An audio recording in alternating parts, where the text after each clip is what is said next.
All right, let's get started. Let's get started. Hey Mark. How's it going?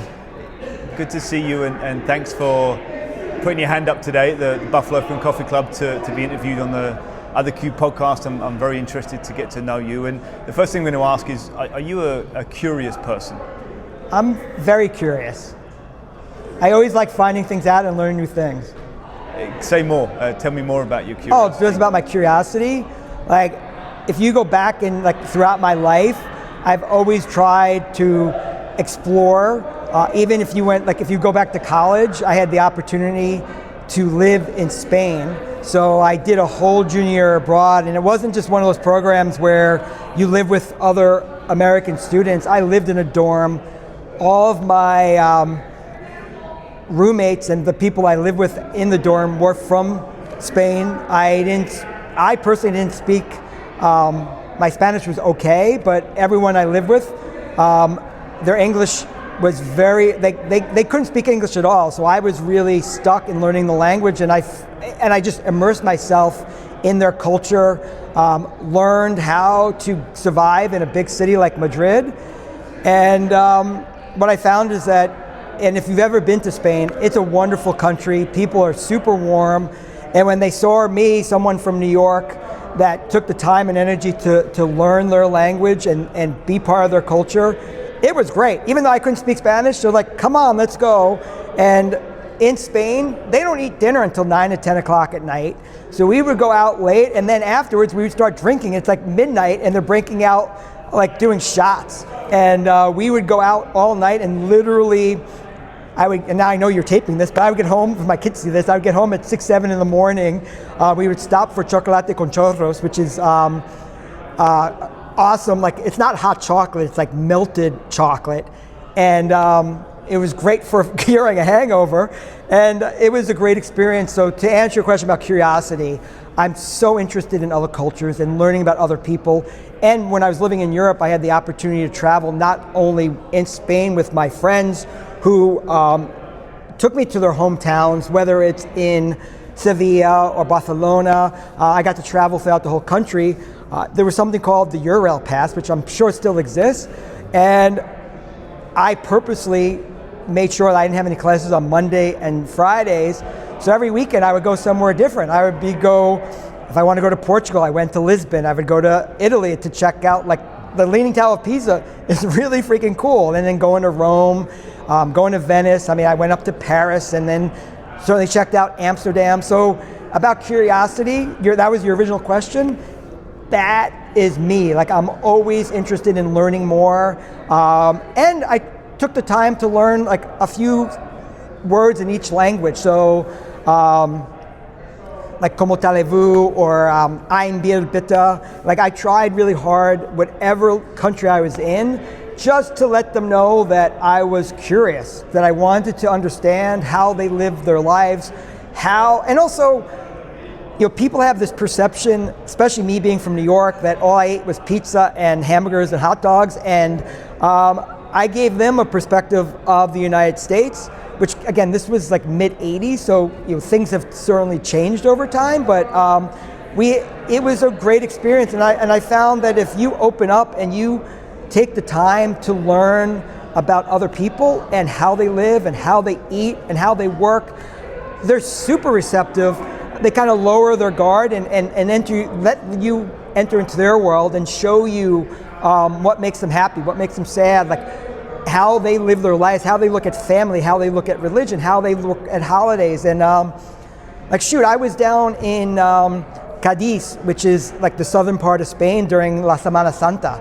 So they had all these processions, and it was just a great experience. So I guess to tie that into your original question about curiosity, that is my whole life. So I've lived in New Orleans, I've lived in Arizona, I lived in New Jersey. Certainly, as you know, I lived in Spain, I also lived in the Middle East. So I've certainly looked and took the opportunity to learn other people, and now Buffalo is my home, and this is a great, great city. And about curiosity and learning, I didn't know how to ski.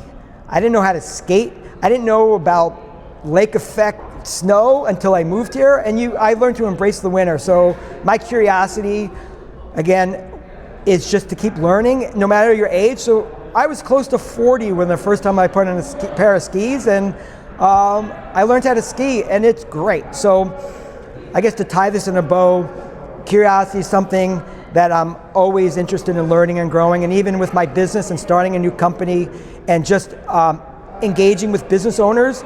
And so with Brodop, we have a business that I can guarantee any company within 30 days they can be listed on any AI search platform.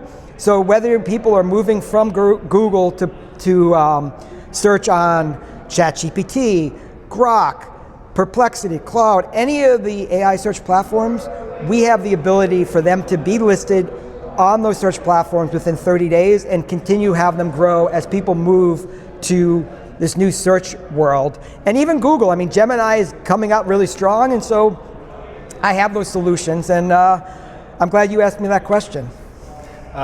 So to understand your culture, you need to see other cultures and experience other cultures to really get a sense of what yours is, and as an American kind of going out into the world, I think that's what you did. You got a reflection of your culture versus other cultures, and I guess with that in mind, what are the biggest takeaways for you compared to European culture, let's say, versus American culture? So that's a great question, because I think being born and raised in New York, so I was outside of New York City, and a lot of my friends, still live in New York, and they commute from Long Island into the city, and there's a view that New York City is the center of everything. And don't get me wrong, there's a lot of great things in New York City, but there's a whole other world outside. Even if you look at the United States, even when I lived in New Orleans, there's a great culture there. But you asked me specifically about Europe, and you have to get past the fact that people the way they live is different from the way you live, and you really have to embrace that to understand. So the culture is, it's ever changing. I mean, people, like the way I see things, and especially as I've gotten older, the way I looked at things in my 20s and 30s and 40s, like I try really hard, and I think I mentioned this to you earlier, like if anyone goes and on Instagram or Facebook and they start searching for Brodop, which is the company that we're talking about, I have this persona called Digital Dad, and I try really hard to give people advice, and I will tell anyone, don't be so myopic. Don't only focus on yourself. I mean, go out there and talk to, there's so many like great human beings out there that are different than you. They think different, they live different, and don't be so closed-minded. Like open your mind to see, and even if you totally disagree with them, whether it's politically or religion, embrace that, but have a conversation. Don't be combative. Understand where they're coming from. And so, and again, I guess going back to the European mindset, when I lived there, it was still every country, whether it was the peseta or the franc or the German mark, every country had its own currency. And then they came through and created the euro. And it was interesting going back to Europe and having one currency, because I used to be so worried about like the fluctuation of, oh my God, like how much is it going to be worth, and it would change. So there is this, it was an interesting change over time, living in Europe in the mid 80s and going back later, especially after so many years and how things have changed. But again, I think to answer your question, the best thing about having an open mind is that there's some really great people, and you can learn from everyone, and you can grow and realize that, oh my God, I never saw that in that light, and take that, and just, it makes you a better person to keep your eyes and ears open and learn and take in those experiences and for you to grow. I agree with so much of that.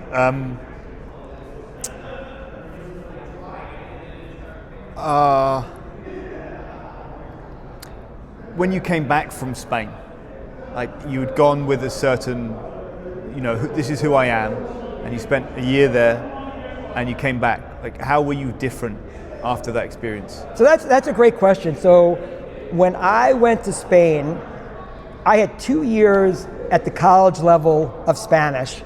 And I figured, oh my God, I can absolutely, after 2 years of Spanish and college level, I can handle this. I landed in Madrid and I'm like, oh my God, like I couldn't understand a word. Like going into a store, I had a point to what I wanted because I really couldn't communicate. And there's a whole transition. So you want to know how I felt after a year. So it was very interesting. And like if my parents watched this, during December, during the holidays, they came to visit me because I was there the entire year. And at that point in time, there was a transition where like throughout my whole life, my parents took care of me. And at that point in time, they came, so I now had lived there for several months. I had a much better command of the language. So when I can go into a restaurant, I can order something, I can ask for even a napkin. And it was this transition from where my parents, up until that point, were taking care of me. Now I was taking care of them. I was taking them around Madrid and taking them to places and having conversations with the locals and asking for directions. And it was a really interesting transition going from being the leader in, not a leader is probably the wrong word, but just where again, what I said earlier, where I was now taking care of my parents. There's this flip. And so I was only like 20 at the time, but it was interesting now taking care of my parents instead of them taking care of me. And then by, I want to say March or April, because I was fully immersed, my roommate didn't speak any English, not a single word. And he was always helping me and nicely correcting me on how to say things the right way. By March, I was having dreams in Spanish. And it was really this amazing feeling. I would wake up, I'd be like, oh my God, like I just had a whole dream in another language. And then I think I want to circle back to your original question about coming back to the United States. So in around June, July timeframe, I had to go, like school was over. I took the advantage, so school ended like in May, and I took the whole month to backpack through Europe, and I was with 3 of my friends, and we went everywhere. I mean, even to like at that point, in Germany, we went to what was then East Berlin, and went past the wall and through Checkpoint Charlie, and seeing what East Germany was like at that time. I mean, it was like stepping back into 1950.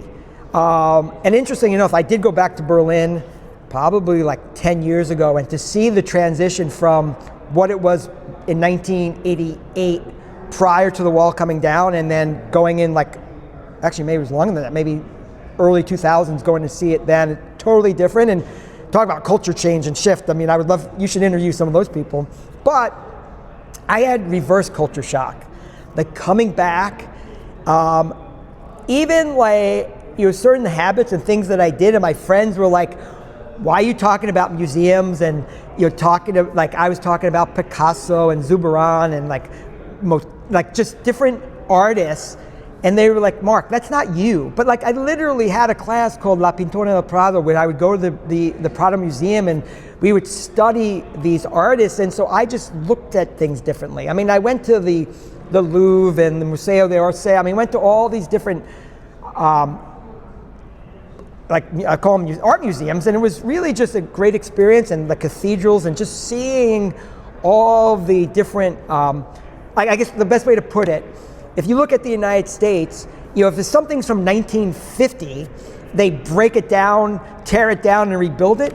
You have stuff from like the 15th century, like stuff that had been there for like hundreds of years. And so when I came back to the United States, I was like, wow, like, my experience really did change me. And then my ears were open, because I would be in New York or Miami or Chicago, where my Spanish came in handy because I was somewhere and someone needed help, and I was able to help translate. And what's the most interesting thing, if I'm in a subway or a bus or airport, no one thinks or looks at me as that I could speak Spanish. And so, not like I'm eavesdropping, but like people can have conversations, and like it's kind of an interesting point of view. And then when I start speaking Spanish to people, they don't know where I'm from, because it's a little bit of my New Yorker accent, a little bit of Castellano, which is like a Spanish accent, and it's kind of and so they can't pinpoint, like, they know I'm not like they know I'm not born and raised in, whether it's in Spain or Latin America, but they're usually surprised on how well I can speak. And so to tie back what you said earlier, coming back to the United States after being a full year in another country, and I missed like a whole bunch of movies and music that was just, because everything that gets launched here first takes a few months before it lands in Europe, and I just missed a whole chunk of time. And it was like I don't know, that Batman movie was really successful at that time, and like I didn't even know it came out. So there was like things, I don't know why I even brought that up, but it was a very, when you talk about feelings and learning and growth, it changed who I was, and my friends knew it, and they would make fun of me, like even like the way I would cross my legs, or I would like, if I was kissing someone goodbye, it'd be like 2 kisses like on both cheeks, like what are you doing? Like, but those are the habits and things I learned living in Europe.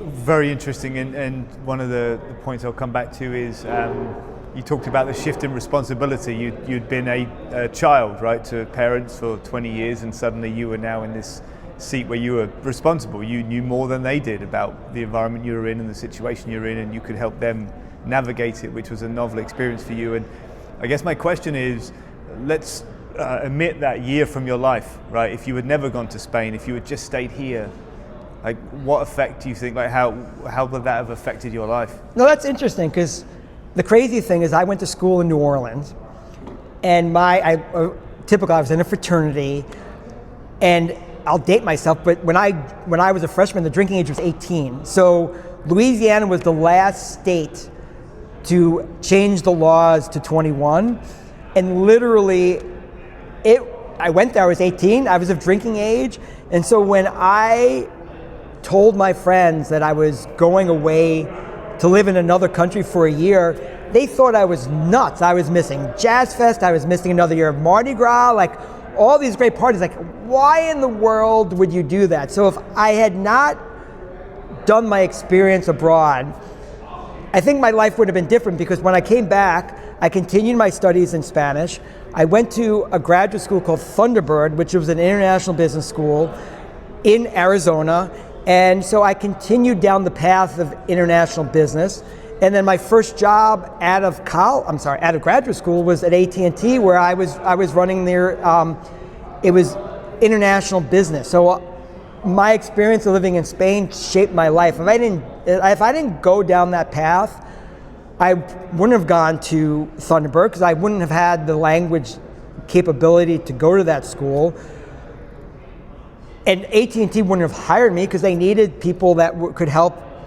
And back then, it was funny, because they were leaving AT&T to go to MCI and Sprint, and they needed a program manager that could help people that English wasn't their first language, and they were trying to get those people back. And I did, which I thought were simple things, but they were sending out letters in English to customers that left to MCI or Sprint and be like, I don't understand why they're not coming back. Well, they can't read it.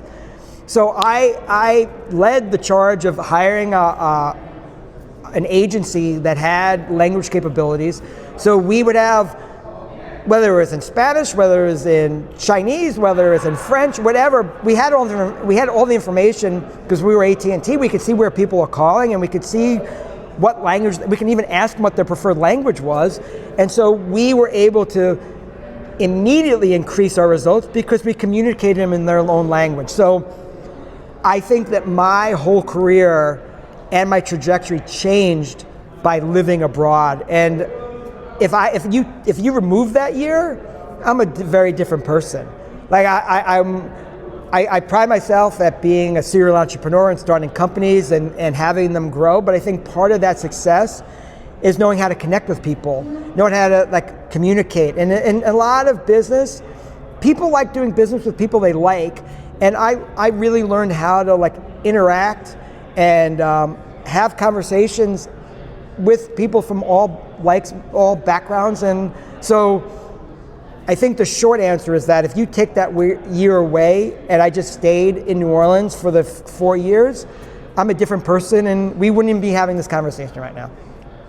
So when you think about kids today, kids graduating college, 20 years old, the world they're stepping into, the uncertainty, what importance is it for them? What value is it to them to explore the world as opposed to staying put? Yeah, so great question, because I'm looking at, and obviously I have and embracing AI for a whole bunch of products like Brodop Boost AI and my Brodop Reviews, all using AI to help CEOs and owners of businesses to grow and for their business to grow. But what I'm worried about for our kids is how there's a dark side of AI that people don't want to talk about.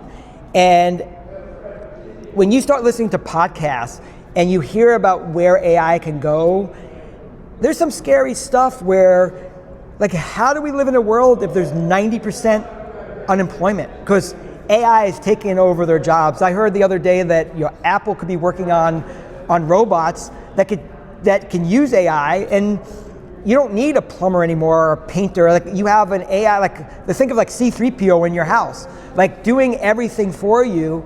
And so I want to embrace the positive side of AI, where use it for our kids that are graduating now. Learn AI, because if you don't, you will be replaced. So you want to be the smarter one on how you can use AI to move your career forward, so that when people are interviewing candidates and you have someone that has no experience and no knowledge and has no idea how to use AI versus someone that has taken, and they're on free, you can go on YouTube, you can get courses from Google, like, you can learn about AI and use it to your advantage so you have some knowledge. So your question about our kids today and the future, I am right out of college right now is a really tough time. Jobs are getting harder and harder. So if you're in college now, like, use that experience, like, go talk to some business owners, like, donate your time and help them out just so you get experience and you can have the leg up. Because I can tell you right now, like, I'm interviewing candidates for entry-level jobs that have 3-4 years of solid experience in bigger companies, those companies have just let them all go because they have some tools that makes them more productive and makes them more efficient. And so when I look at candidates that have no experience, that are just graduating college, for someone that has like 5 years experience, like I'm not trying to be mean, but the person with 5 years experience brings value immediately. And so if you're in college right now, don't just go by the textbook. Like, go learn and go find a skill, go figure out how you can be valuable, so owners and CEOs of companies can see how you can help their company grow. So, I'm sorry, you were about to say something, but so the answer to your question about, I am cautiously optimistic that we're on this huge growth opportunity with AI, and I want to focus on what AI can do to help all of us become better human beings, not just replace us. So I'm really hopeful that there's a whole bunch of really smart people, way smarter than me, that are working on the security and safety and making sure the AI is learning how to do good things and not bad. I appreciate that optimism, and also I'll second your sense of people needing to understand AI at the very least, because it is here and the world has changed, and to be resistant to it in that sense is only detrimental. The second thing I'll say is, when you talk about the dangers of AI, something I hear often is we've only got one chance to get it right. And I think that is an incorrect perspective, in that we've only got one chance to get it wrong. And that's one chance out of 1,000 million that will happen, that all these companies developing this AI, and all we need is for it to go wrong one time. And so, considering humans are involved, that feels inevitable. So I just say that as just a perspective. Like, it just seems like we're going to have all these advantages, but we're inevitably going to suffer the consequences of it. And the question for me, really, and the big question is will we be able to survive that one mistake and learn from it? And I hope we would, and I'll leave it at that. But as far as kids go today, again, I mean, for me, AI is an incredibly useful skill, an essential skill of today in understanding it, but being able to effectively communicate with people and connect with people and understand people, especially people from all over the place.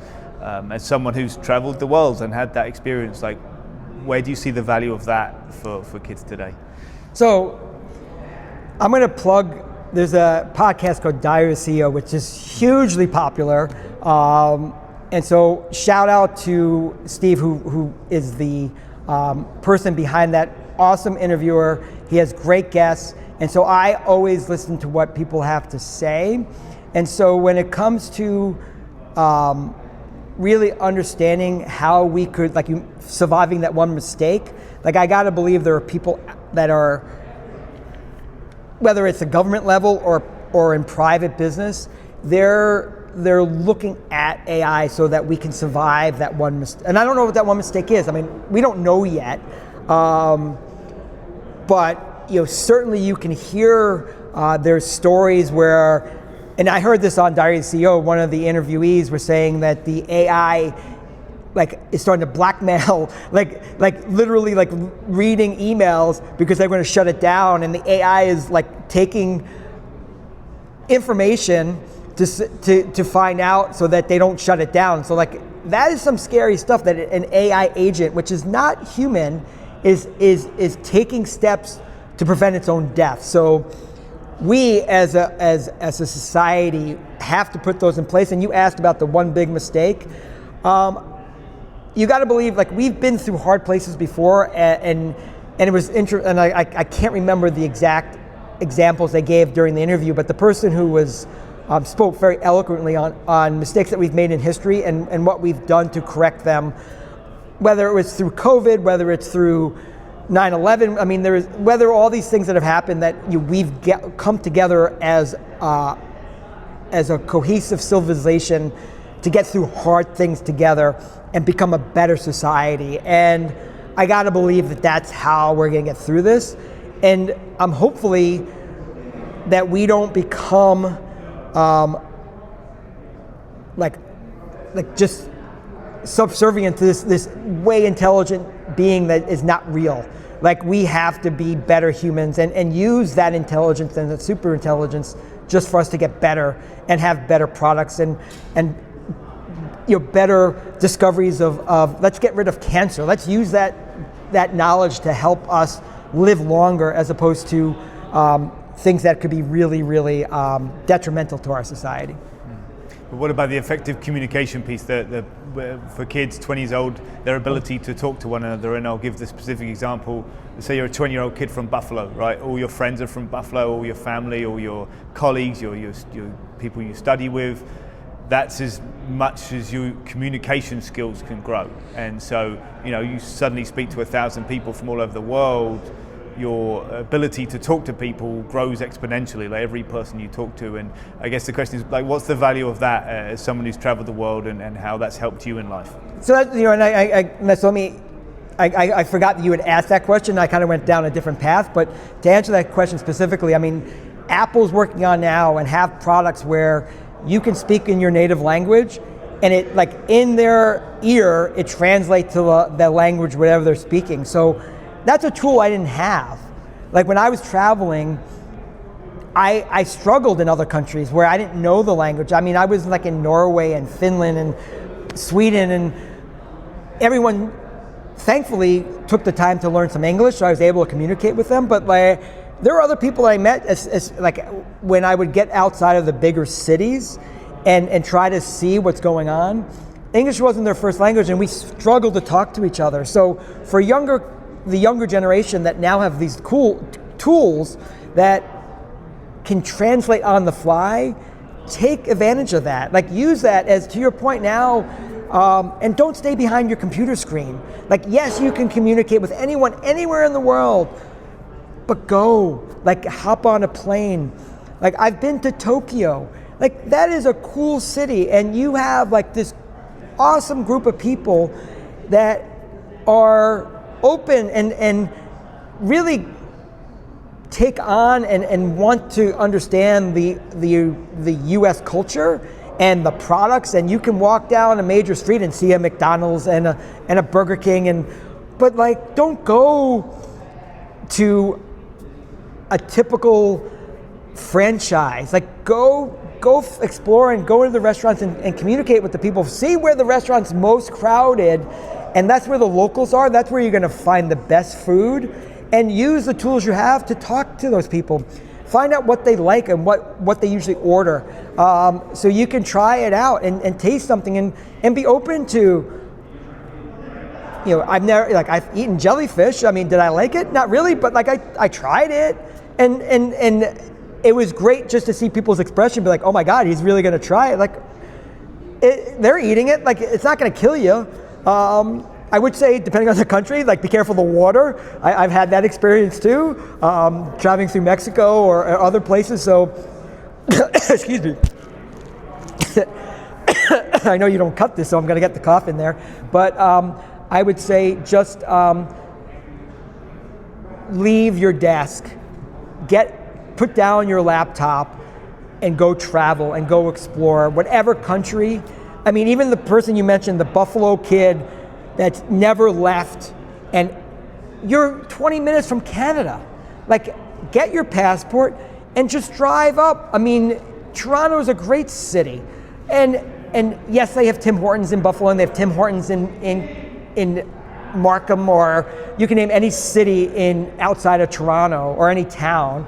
But go try other places. I mean, poutine is great. Not the most healthy item, but like, go try it. Like, and they speak English. I mean, if you go further north to Montreal, which is another great city, go check it out and try to speak a little French. It won't kill you. So my answer to your question is, don't be afraid to leave your little area of comfort and to go talk to other people that's outside of your friend group, because you might make a new friend that you never knew existed that could show you something different and you can learn from them. It's a great place to finish up, and before we do, I'm going to give you a chance to ask me a question or share something else if you'd like to. So I think my question to you is, because like I obviously came on this to promote Brodop, which is the company, and talk about all the great solutions we have to have companies grow. I'm going to ask you a question, like, how's Q doing, and tell me about your business. Absolutely. So Q is doing great. This year was about building foundations for me, and the year before was about developing the concept and the vision. And next year is about growth. And this podcast is a huge part of that. And that's essentially where I'm at as I head into the next year. Is I've got my the real life events. I did the first event. We have the first Q Quest happening right here in Buffalo right now. We have the Q Anytime app available, and this podcast, among other content I will be producing in the coming months. And the ambition for me over the next 6 to 12 months is to build the following of Q, and eventually in the new year my plan to go globally, missionary style to an extent, and spread Q around the world and do these interviews along the way, host Q Quests in different cities around the world, and I'm very, very excited about that. And again, you know, as you know, the purpose of Q is to help people learn from life experience, and we use that 20-year-old Buffalonian kid who doesn't have much opportunity to go for life experience. That's who I want to help, and I want to help 40-year-olds, 60-year-olds, 70-year-olds, whoever it is. We all live in bubbles, and for me that is the ambition of Q, and so my strategy is broad, and it's kind of a flywheel in the sense that I will grow this podcast as I grow the app, as I grow these different pieces, but all of it fundamentally comes down to this very simple idea that most of what we know we learn from other people and life experiences, and that in each of those experiences and each of those conversations we have, you can learn from literally every moment. You don't need to wait for a classroom, you don't need to have someone there to tell you how to live life. You can just pay attention, and that's really the ambition of Q. Is I'm trying to help people pay attention to what's going on around them, because there's so much value that I see that people are missing, and that can really help them elevate their lives in a way that they cannot currently. No, that's great. I think I gotta give you a hug. You want to do a hug on camera so we can end this interview? Sure thing. That was great. Thank you for your time.